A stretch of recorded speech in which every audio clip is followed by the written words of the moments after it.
আসসালামু আলাইকুম everyone, welcome back to my channel. আমার আজকের রেসিপিতে রয়েছে জর্দা পোলাও। জর্দা পোলাও আমরা সবাই পছন্দ করি। আমি এসে কিভাবে অল্প কিছু উপকরণ দিয়ে পারফেক্টভাবে জর্দা পোলাও তৈরি করা যায় সেটাই দেখিয়েছি।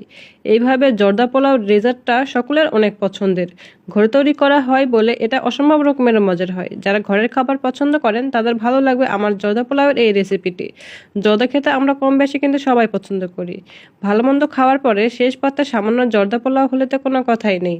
জর্দা পোলাও করার জন্য আমি এখানে 1 কাপ পরিমাণ চিনি গুঁড়া চাল নিয়েছি এবং তার সাথে নিয়েছি কিশমিশ, নিয়েছি কিছু গরম মশলা এবং তার সাথে নিয়েছি পরিমাণ মতো চিনি এবং নিয়েছি চীনা বাদাম, কাজু এবং কাঠবাদাম এবং তার সাথে নিয়েছি কিছু খেজুর। তারপরে জর্দা পোলাওয়ের চালটা আমি একটা পাত্রে দিয়ে দিব এবং পানি দিয়ে দিব। পানি দিয়ে আমি জর্দা পোলাওয়ের চালটাকে খুব ভালো করে ধুয়ে নিব।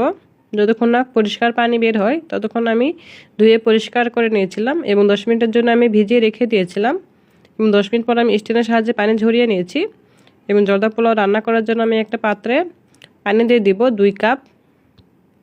দিয়ে দেবো কিছু গরম মশলা। দিয়ে পানিটা যখন ফুটে আসবে তখন আমি দিয়ে দেবো ফুড কালার দিয়ে আমি পানিটাকে গরম করে নিব। পানিটা যখন ফুটে আসবে তখন আমি আগে থেকে ঝরিয়ে রাখা পোলাওয়ের চালটা দিয়ে দিব। দিয়ে একটু নাড়াচাড়া করে নেব। নাড়াচাড়া করে দিয়ে আমি ঢাকনা দিয়ে ঢেকে সেদ্ধ করে নেব। আমি প্রায় চালটাকে 50% মতো সেদ্ধ করে নিয়েছি। চালটা যখন 50% মতো সেদ্ধ হয়ে আসবে তখন আমি দেখে নিয়েছি চালটা ঠিকঠাকভাবে সেদ্ধ হয়েছে কিনা। তারপর আমি এই 50% চালটাকে সেদ্ধ চালটাকে রেখে দিয়েছি পানি ঝরিয়ে এবং জর্দা পোলাও রান্না করার জন্য একটা প্যানে আমি 2 চামচ পরিমাণ ঘি দিয়ে দিব। ঘি দেওয়া হয়ে গেলে ঘিটা যখন গলে আসবে তখন আমি দিয়ে দেব কিছু গরম মশলা দিয়ে আমি গরম মশলাগুলোকে একটু ভেজে নিব যাতে স্মেলটা খুব ভালো আসে এবং তার সাথে দিয়ে দেব চীনা বাদাম এবং দিয়ে দেব কিশমিশ এবং তার সাথে দিয়ে দেব কাজু এবং কাঠবাদাম। দিয়ে আমি সবগুলো বাদামগুলোকে একটু ভেজে নিব। কিছুক্ষণ ভাজা হয়ে গেলে আমি দিয়ে দিব পরিমাণ মতো চিনি। চিনিটা আপনারা বাড়িয়ে অথবা কমিয়ে দিতে পারেন, আপনাদের মিষ্টির ব্যালেন্স অনুযায়ী দিবেন। চিনিটাকে আমি কিছুক্ষণ নাড়াচাড়া করে দিয়েছি এবং দিয়ে দিব পানিটা আপনারা চাল অনুযায়ী দিবেন যাতে চালটা ভালোভাবে পারফেক্টভাবে সেদ্ধ হয়ে আসে সেই পরিমাণেই পানি দিবেন। পানি দিয়ে পানিটাকে ফুটে আসা পর্যন্ত অপেক্ষা করেছি। পানিটা যখন ফুটে আসবে, শিরাটা যখন হয়ে আসবে তখন আমি যে আগে থেকে ঝরিয়ে নিয়েছিলাম জর্দার যে রাইস সেটা আমি দিয়ে দিব। দিয়ে আমি একটু নাড়াচাড়া করে নিব। কিছুক্ষণ নাড়াচাড়া করে দেওয়ার পরে আমি ঢাকনা দিয়ে ঢেকে রেখে দিব।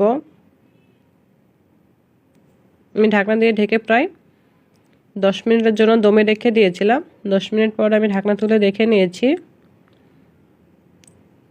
জর্দাটা অনেকটাই সুন্দরভাবে হয়ে এসেছে আর কোনো পানিও নেই।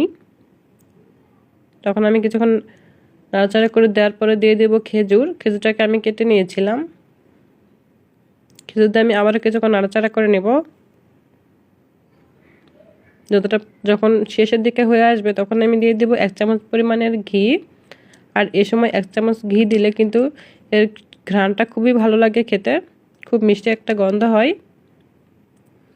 ঘি দেওয়ার পরে আমি আবারও কিছুক্ষণ নাড়াচাড়া করে নিয়েছি এবং ঢাকনা দিয়ে ঢেকে আরও কিছুক্ষণের জন্য দমে রেখে দিয়েছিলাম।